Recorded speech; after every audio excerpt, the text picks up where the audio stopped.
ঈদ উল ফিতরের দ্বিতীয় দিনে লক্ষ্মীপুর চরশাহী জামাত ইসলামের আনন্দঘন ঈদ পূর্ণমিলনী ও কর্মী সম্মেলন অনুষ্ঠিত হয়েছে। অনুষ্ঠানে ইউনিয়নের বিভিন্ন ওয়ার্ড থেকে আগত জামাত নেতারা একত্র হলে তা মিলন মেলায় পরিণত হয়। বুধবার বিকেলে চরশাহী দাসের হাট বাজার এলাকায় এই কর্মসূচি অনুষ্ঠিত হয়। ঈদ পূর্ণমিলনী ও কর্মী সম্মেলনে প্রধান অতিথি হিসেবে উপস্থিত থেকে লক্ষ্মীপুর ৩ আসনের জামাত মনোনীত সম্ভাব্য সংসদ সদস্য পদপ্রার্থী ডক্টর রেজাউল করিম বলেন, আওয়ামী লীগের বিচারের মাধ্যমেই বাংলাদেশকে কলঙ্কমুক্ত করা হবে। জাতির বিরুদ্ধে হিংসাত্মক কর্মকাণ্ড, হত্যা, খুন, রাহাজানি, মায়ের জাতিকে অপমান, দুর্নীতি, অপকর্ম করে বাংলাদেশকে কলঙ্কিত করেছেন। এই দেশকে কলঙ্ক মুক্ত করবার জন্যই সবার আগে আওয়ামী লীগের বিচার হতে হবে। এই কলঙ্কের সাথে কেউ কাউকে জুড়ে দেবেন না। এই কলঙ্ককারীদেরকে কোন লোভে কেউ কোলে তুলবেন না।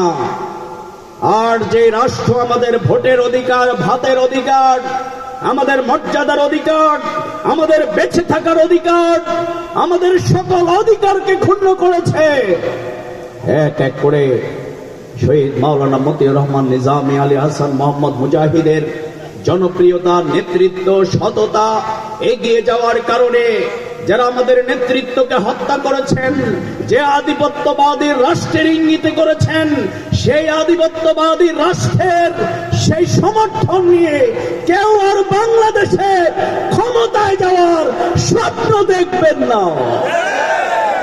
চরশাহী ইউনিয়ন জামাত ইসলামের সম্ভাব্য চেয়ারম্যান পদপ্রার্থী মাওলানা নাজমুল ইসলাম শামীমের সভাপতিত্বে এ সময় আয়োজনটিতে অতিথি হিসেবে আরও উপস্থিত ছিলেন জেলা জামাতের সেক্রেটারি ফারুক হোসেন নুননবী, সহকারী সেক্রেটারি মাওলানা নাসির উদ্দিন মাহমুদ, জেলা জামাতের শুরা ও কর্ম পরিষদের সদস্য আব্দুর রহমান, আহমদুল্লাহ নাসিম, চন্দ্রগঞ্জ থানা জামাতের আমির নূর মোহাম্মদ রাসেল, সেক্রেটারি রেজাউল করিম খান সুমন, চরশাহী ইউনিয়ন জামাতের আমির আবু বকর সিদ্দিক, সেক্রেটারি মোহাম্মদ ইউসুফ সহ আরো অনেকে।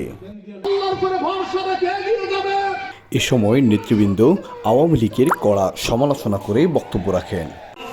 আমাদের সাথী সদস্য ভাইরা আসতেন, তখন সৈনিক লীগ, যুবলীগ, ছাত্রলীগ এরা আমাদের জনশক্তিদেরকে বেঁধে রাখত, আটকিয়ে রাখত।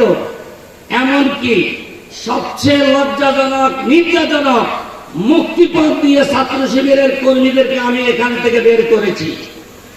আজকে আমি তাদেরকে দেখতে চাই, তোমরা কোথায় আর আমরা কোথায়? আওয়ামী লীগ এটা হচ্ছে চোরক দল, এটা খুনি, এটা ডাকাত, এটা চাঁদাবাজ, এটা মানব বিষয়টা। আপার আসা সম্ভব নয়। দুধ দিয়ে গোসল করে যদি আওয়ামী লীগ পরিত্যাগ না করেন, জাতির সাক্ষী থাকবে, চরম মূল্য আপনাদেরকে দিতে হবে, ঠিক কিনা বলেন? সংগ্রামী উপস্থিতি, আমরা নির্যাতিত সংগঠন, কিন্তু আমরা এই সুযোগের পরেও একজনের উপর আমরা নির্যাতনের কোনো নির্দেশ দিই নাই। আমরা ধৈর্য ধরেছি, আমরা সহনশীলতার রাজনীতি পছন্দ করি।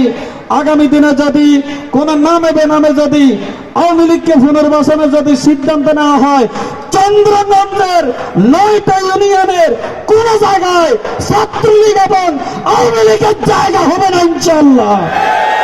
আওয়ামী লীগ সরকার আন্দোলনের কারণে পালিয়ে যেতে বাধ্য হয়েছেন।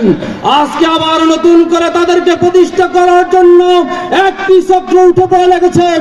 আমরা আহ্বান জানাতে চাই, এই তরুণ ছাত্র সমাজ বেঁচে থাকতেন আওয়ামী লীগকে বাংলার জমিনে আর দলতে দেওয়া হবে না।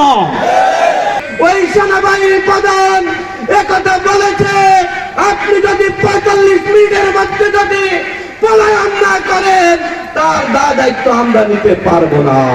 কিন্তু ঠিকই 45 মিনিটের আগে তিনি এমন ভাবে পলায়ন করেছেন, তার সাথে বাংলাদেশের 300 এমপি কেও আর খুঁজে পাওয়া যায় না। ঐক্যবদ্ধভাবে একটি 5 আগস্ট তৈরি করতে পেরেছে।